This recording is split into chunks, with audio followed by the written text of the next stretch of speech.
And we are finally live. All right. Yay! Yeah, man. I tell you what, this is the latest hangout we've ever done, a midnight hangout. So I'm honored to be here with you, brother. Me too. Thanks for inviting me. It's really, really great stuff that you do. I mean, super exciting, interesting. I really appreciate that, man. Then you're the only one ever did this, right? Yes. Yeah. Yeah. So, Probably um, the only bartender hosting podcasts. yeah. Well, I mean, there's other bartenders that host podcasts, but this is a more interactive style, right? And it's more kind of I think for me, I didn't want to go down the podcast route because people are very visual, right? Right. And it's nice to see a face behind a theory and an idea and a drink, Right. and so that's kind of what led me to do these podcasts and these hangouts, and I wanted to meet people, man. You know, I don't do guest shifts. I don't do traveling. So I had to find a way to do it in a different style, and this is what brought me here. Why you don't? Because your schedule is so busy in your normal work. Yeah, and I got two babies. Ah, okay. That's a really tight schedule. Yeah, so I'm quite restricted with what I can do. I don't even really like to do guest shifts, man, because for me it's not worth the time going away and doing things. I feel like sometimes I'm obligated to do guest shifts, Mm. but if I boil it down, if I am going to go do a guest shift, it has to be really worth it. I have to know that I'm going to get sales and samples and all that kind of stuff. Yeah. But dude, we're kind of we're jumping into it. We haven't even introduced ourselves. Oh yes. Sorry. So I'm Ferenc. I'm Hungarian. I'm living in Austria, Vienna. So I'm representing Austria. I'm in the top three now, together with two nice bartenders. And yeah, what else would you like? I didn't drink for 2 days now. Um, just came back from Mallorca. It was amazing. We did a guest shift there. We did two guest shifts there. I was hosted by really, really lovely people, and yeah, it was amazing because in Mallorca there is no season now, so it's just under 20 degrees, but there is not a single tourist, and the customers during the guest shifts were like 80% locals. Perfect, man. It was a real experience, like not the super busy summer tourist stuff, but the real Mallorca, real Palma de Mallorca. It was great. Yeah. Fantastic. And Terence, your drink's called Porque. Yeah. It's really interesting. I think you're the only person that's using apricot brandy this year. So, please explain to everyone what's inside Porque.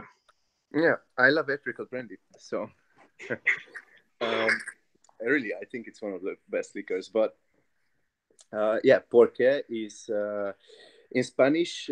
They use porque to ask what, and they use porque to say because. It just the difference is how you write it. If you write it together, it's because. If you write it separate and with question mark, it's why. So I chose the name because I really like to have a dialogue with my customer instead of just giving a monologue about my drink and whatever. I like when they ask like, "Why porque?" or what. It's something that everybody's asking. It's not really explaining the concept of the drink. So it's basically it's a trap. It's a trap that I set up for the customer who's sitting in front of me, and it just makes him involved in a conversation with me. That's it. And also, yeah, also the idea is is this whole questioning thing. Without questioning ourselves, our methods, our way of working, or just doing things in general, I think we don't really get the answers. So there is also some deeper things involved, but at the end of the day, it's basically just a trap to make you ask why. Yeah, I really like that, man. One thing that I'm loving about this whole legacy thing is learning other people's perspectives in terms of how they structure a name of a drink, right? Mm. And how that name of the drink correlates and it relates to the story behind the liquid, the bartender, the name, and how it all kind of comes together. And I think you're the only legacy cocktail that I've ever really seen that has a question as a name. You know, like I'm a native. You know, I'm a native Spanish speaker, and when I see the word "porque," you know, it has a duplicity to it, and it's almost paradoxical in a really weird way, right? So you said you were down in Mallorca. How did they, you know, how did they find Yeah, that? that was great because that was great because it's a word that Spanish speakers use a lot.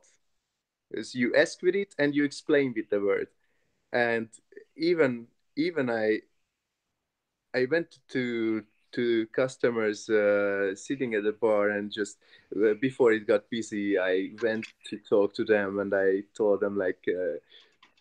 If you are up to, I think you should try my drink. And you know, the pretty frequent answer was "por qué?" And that's yes, exactly. And then I just showed the card for them. Yeah. So yeah, it was positive. It was funny. It was pretty funny. Oh, that's really cool, man. It's really cool. So, Now, what's I'm sure many asking this, or you answered these questions a couple of times during your interviews, but why cubist? well, you know, when I was coming up with the concept, I was battling with a lot of different ideas, right? I wanted to name the drink after my firstborn son. Then I wanted to name, you know, the drink to honor both of my boys because you know they are my legacy, and that didn't you know, that was too personal. Uh, you know, and then I wanted to find something that I truly that I was gaining interest in, All right. and lately I've been really into art and you know, that process led me down into art theory, It's and nice. then I started researching about the history of you know how we come to enjoy art the way we do today, and it all boiled down to this one point in time when Pablo Picasso and Georges Braque they fragmented the artistic world, Mm-hmm. and art was never the same ever since. It opened the doors for expressionism. It opened the doors for us to showcase, you know, how we see the world without any limitations or any marginalization. And it was that one point, that one decision to cubify uh, an image that revolutionized the entire world of art and beauty. And you know, I really wanted to play on that because with Carta Blanca, it was one idea, this one idea of isolating a single strain of yeast, and Mm-hmm. that revolutionized the rum production and the way that we enjoy cocktails today. So the two ideas were simultaneously compatible. Um, you know, and the word cubist, it can be deemed as a noun, an adjective, a state of mind, a personality trait. You know, like cubist is something that's very adaptable and it applies to so much. Nice. Yeah, Nice. So you're gonna revolutionize Bacardi Legacy with your drink. I hope so, man. Yeah, you're on a good way, man. Nobody's doing these kind of interviews. You know, but I think it's a very How do you have theoretical. time for this? Bro, I'm doing this at 12 o'clock at night. So, yeah, so sure, that's how I have time for this. You know, it comes at a cost, but it's enjoyable. But you know, it's for me. You know, cubist isn't. It's not a story. Cubist is a theory. It's an analysis of you know of how I see and how I perceive the world and how I perceive taste. Mm. A lot of other people, you know, and you're quite similar with Porque. A lot of people are telling stories. They're telling stories that have already been, and I didn't want to become a storyteller. You know, I feel like in my career, in my age, I'm no longer somebody who has to break down history for someone. You know, I want you to think about what the idea of the drink is. And I don't want you to be hung up on the past. I want you to think about the future, and where you can take, this cubist mentality. And if you look at the ingredients of my drink, they're really simple, man. Carta Blanca, 45 Mm-hmm. mils. Martini extra dry, 20 mils. 25 mils fresh lemon. 20 mils honey water, 1 to 1. Yes. Bar spoon of pastis. And you shake and strain over 25 mils of prosecco. So super easy. There's nothing in there that's going to take time to make, or really complicated. But the pastis, that one bar spoon of pastis, forces you to think, right? It forces you to stop and understand, do I like this? Do I hate this? But it works. And you can taste each ingredient, as you drink the drink, and you progress through it, you taste everything, and it all comes to light. It's just like looking at a painting on canvas. So yeah, it's Hopefully, it's the first when they yeah, like man. it. Yeah, but some people don't like pasties. Some people don't like that licorice abrasiveness, and that's okay. Like Quite some, a lot. yeah, I mean, but some people don't like all art. Some people look at art and they might think, well, that's so stupid. I could do that.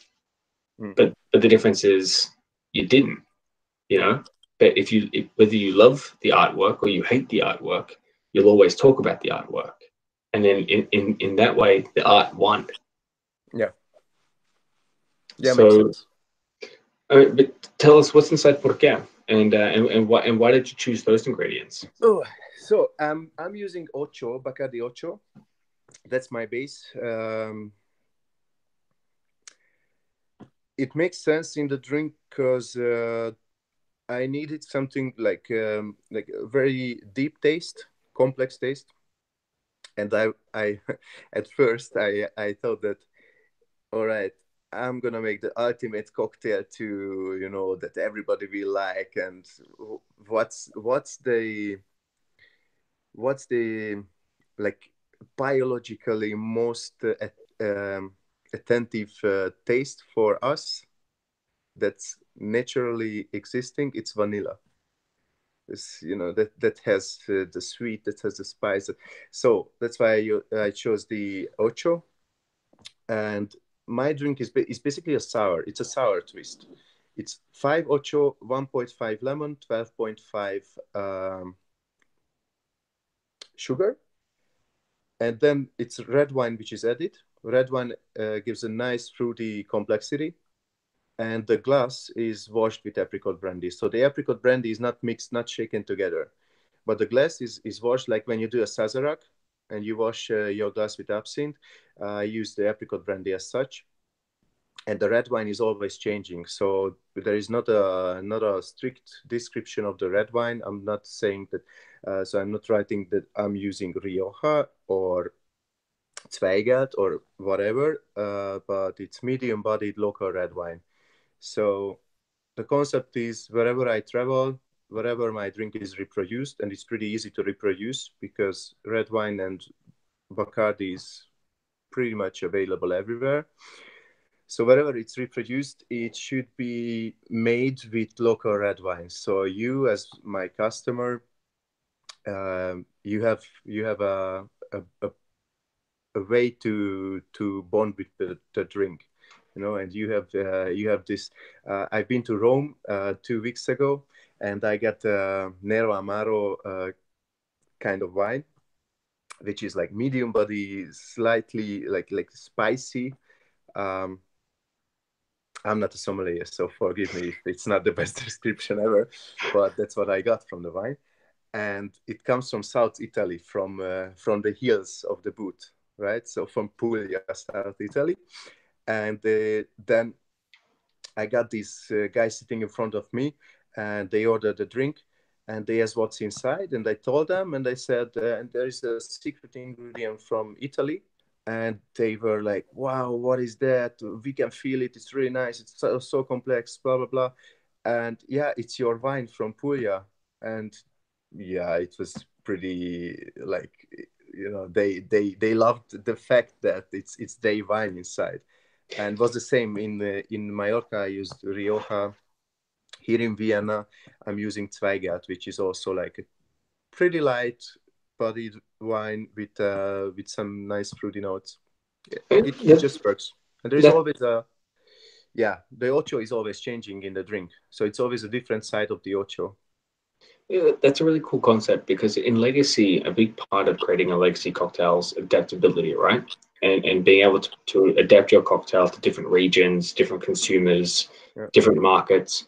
So that's a really smart thing that you've done. Whether that was on purpose Thank or you. that was or that if that was by accident and you just decided like, all right, oh my god, I just got to roll with this.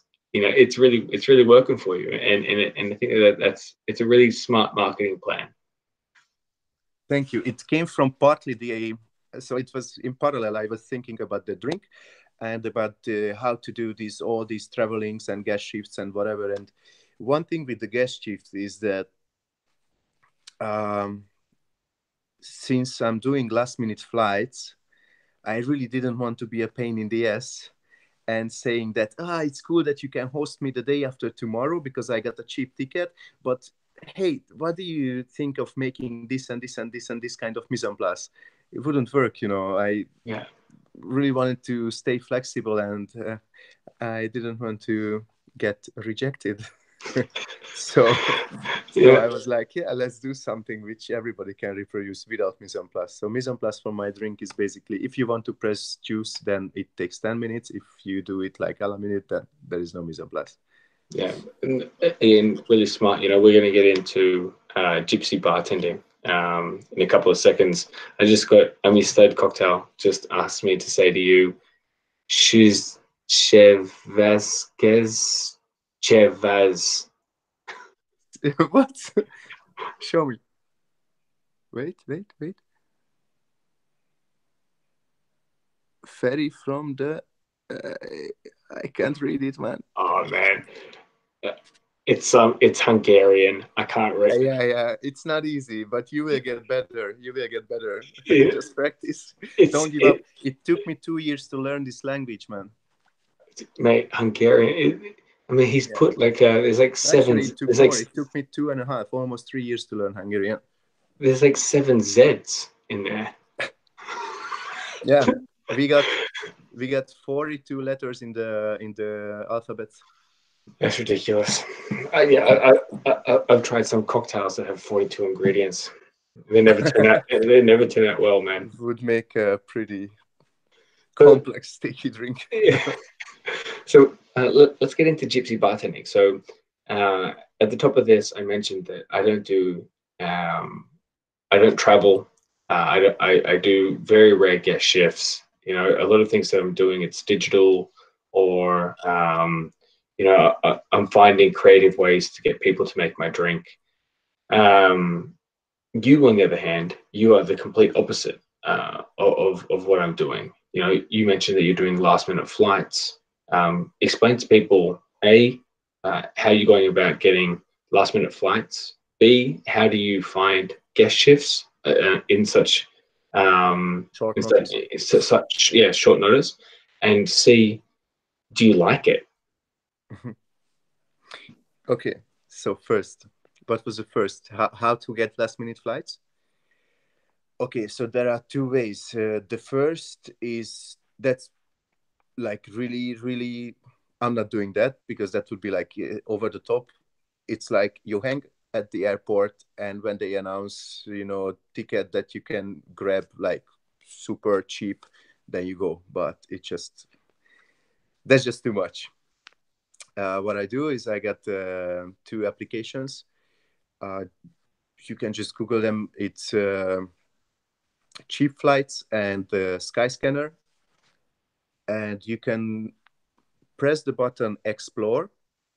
And if you don't set up a destination and you don't set up a date, only your starting destination, so your starting city, then you got quite a lot of options. So you can travel to Rome for 18 euros. You can travel to Copenhagen for 22 euros. You can whatever, but it's just um, pretty often the dates are not comfortable. The timing of the flight is not comfortable because you take the flight to the let's say you take the flight to Rome at 5 a.m.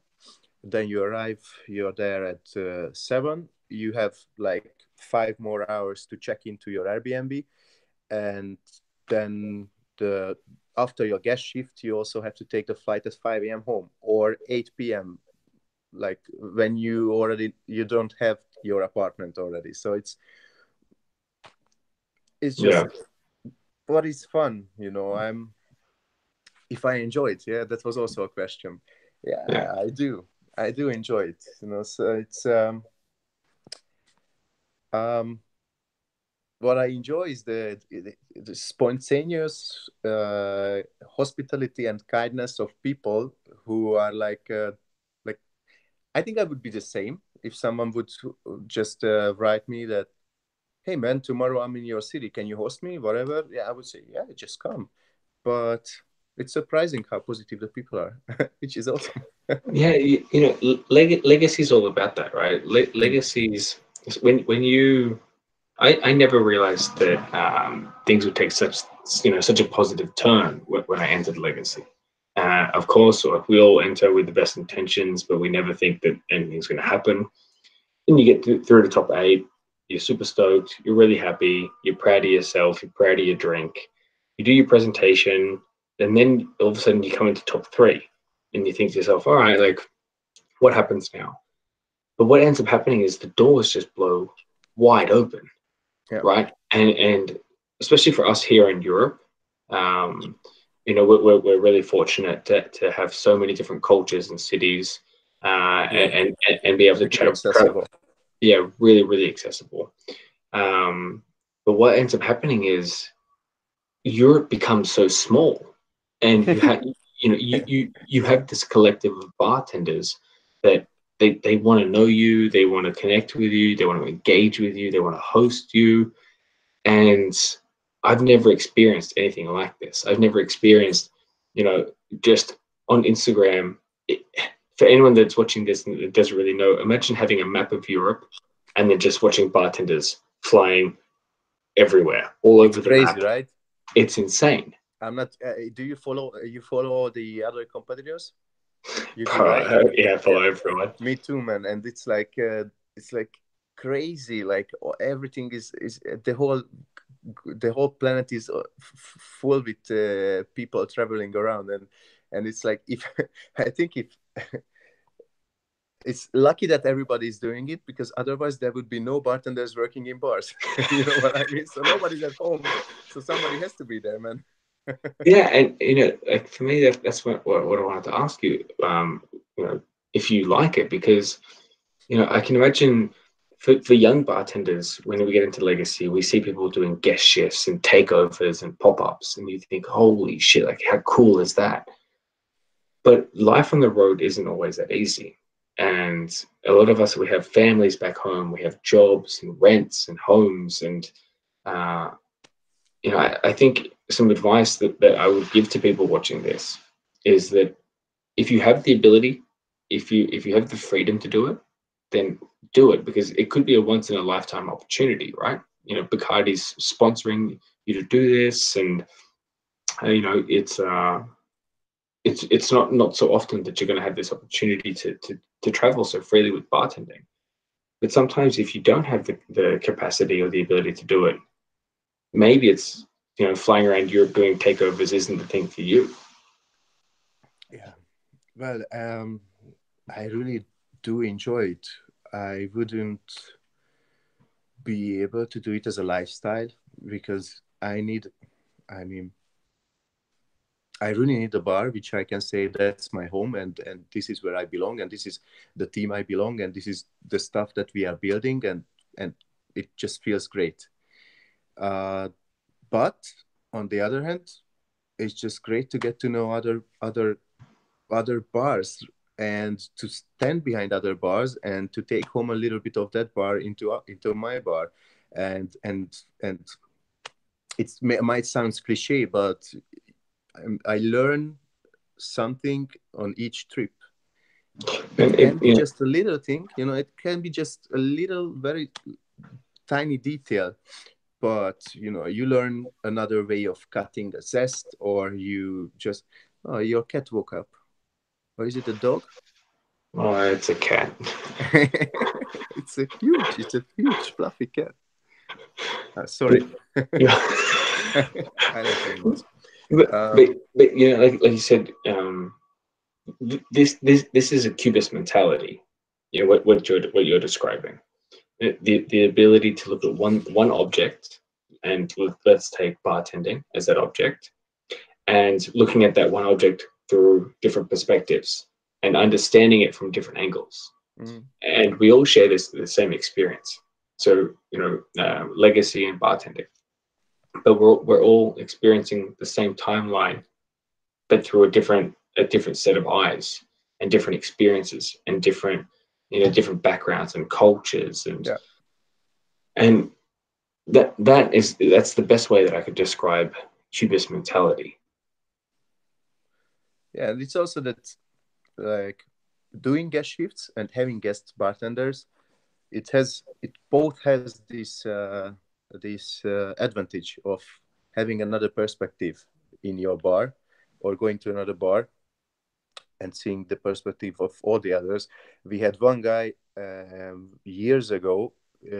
I've been working in Budapest back then, and we were collecting the bottles always in racks, and we just threw everything in, and at the end of the shift we sorted them out, like white color, whatever, cola, and so. And then this guy came and he was like, hey boys, why don't you have three different racks, and then you can just put each bottle into its place, and then you don't have to work after shift. And we are like, oh yeah, that's cool, we've been doing like this for years, thank you.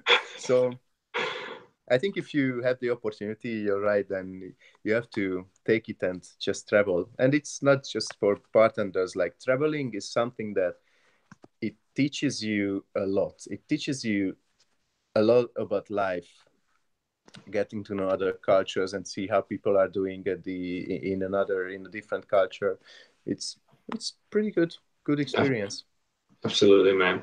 And hey, Frey, I'm interested. What's Bacardi taught you? What is this experience? What are you taking away from this? Because I know you have your final in like 10 days. No, it will be, wait, no, it's gonna be 10 days plus a month, so it's 4th of March. Oh, okay, all right. So you're roughly the same as Yeah, Sweden. We're 4th we're of 11, March. we're 11th of March. So right now we're like 2.5, 3 months into this competition, right? Yeah. And it's huge. It can be stressful. It's a marathon. It's really long. Um, but I'm interested. What have you learnt? What are you taking away from this whole experience? Hmm. Now I have to say something smart, right? Hey man, you can say the No, man. stupidest thing in the world. Honestly, what I learned during this competition is that it's just the knowledge that I have friends everywhere. It's pretty awesome that I go somewhere, and then I write a few days or 1 week, 2 weeks notice that what if, what if, and they just say yes, yeah, come, sleep on my couch, whatever. And I think I would say that's something that I learned, but that's something that really makes me feel good about the whole stuff. Yeah, it's such a great point, man. For me, it's that connectivity that's a really beautiful thing to experience. Um, I've got maybe 3 or 4 people that I can call close friends now. Through this experience, and That's pretty awesome. we'll just call each other up, and sometimes we don't even talk about legacy. It's Mm. just, hey, how you doing? What's going on? You doing okay? You surviving? and you know, like that's a really cool. It's a really cool experience to have. But I think apart from that, you know, I'm taking away these marketing skills. I'm taking away, you know, how to brand, how to create an identity. Yeah, You know, video like editing for sure, man. I learned how to edit videos, and I learned how to make nicer photos than before.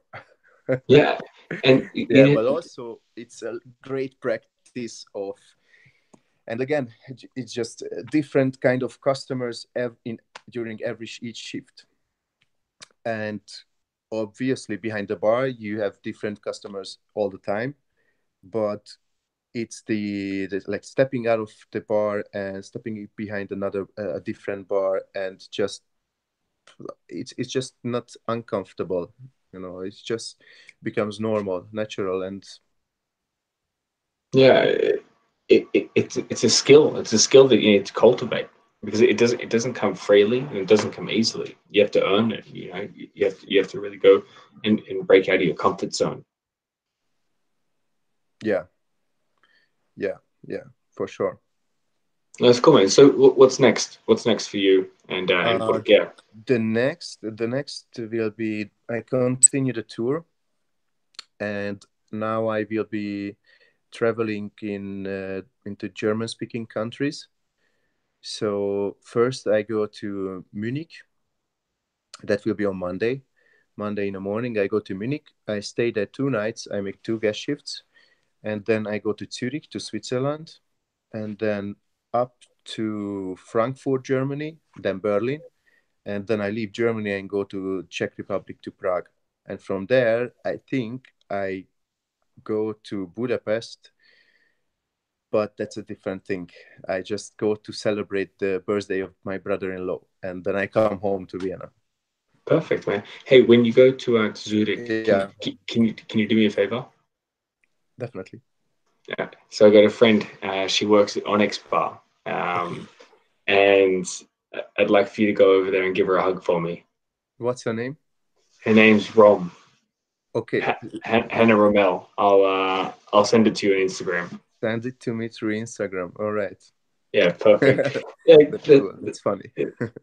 that's another thing. You know, it's you. I'm an Australian. I've only been living in Sweden for like 2.5 years, Mhm. and you know, to experience Europe in this way, it's a really cool. It's a really cool thing. Yeah, man. Awesome. Awesome, buddy. Hey, man, it's been an absolute pleasure speaking with you, getting to know you a little bit. I wish we could be up for hours and talk, but my first No, baby's you gonna wake don't. up You in have to about two sleep, hours. man. Yeah. Yeah, eventually. All But right. brother, man, hey, it's been an absolute pleasure. I wish you nothing but love, happiness, and success on your journeys. And I know I'll Thank see you. you. I We know will I'll see you see at the us. globals. Exactly. I really hope we see us in the Globals. Yeah. Cool, You're brother. doing an awesome job, man. I really appreciate the words, mate. I really do. Okay, man. I wish I could say something to you in Hungarian, but I'm not even going to try. Wait. Yes, about that. Maki wrote me. He wrote me. I got a message. So what he wrote is Sevas. Sevas. That's it. It's just hey. Sevas. Exactly. Okay, so I can speak Hungarian now. That's it. Well, it's a start. Hey, Okay. Mati. Bye, man. See you, brother. Bye. Sevas. Yeah,